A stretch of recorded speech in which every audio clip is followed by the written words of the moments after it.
In this video, we're going to take a look at how we can draw plans, front and side elevations of a 3D shape.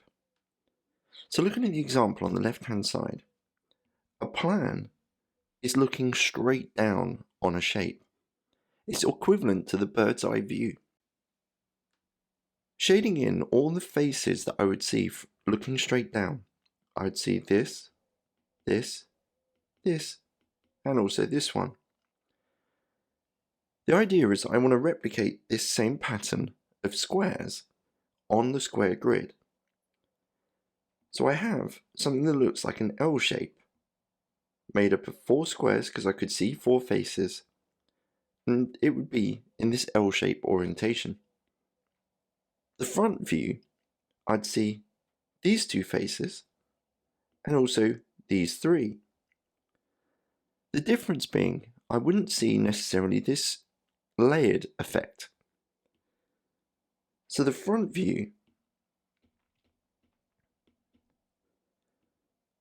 I'd see the group of 2, but also the 3 as like a mini L. And finally the side view, I'd see these 2 and also these 2. One of the reasons why I won't see this face is because it will be hidden by this face. So my side view will be made up of 4 squares. The 2 that will be at the front and the 2 that will be at the back, but all I'll see is a group of 4 squares looking at it from the side.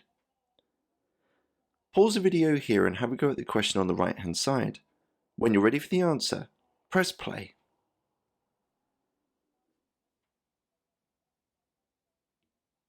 So starting with the plan view, I will see the 4 square faces on the top layer, but also the 2 square faces that are on the lower layer.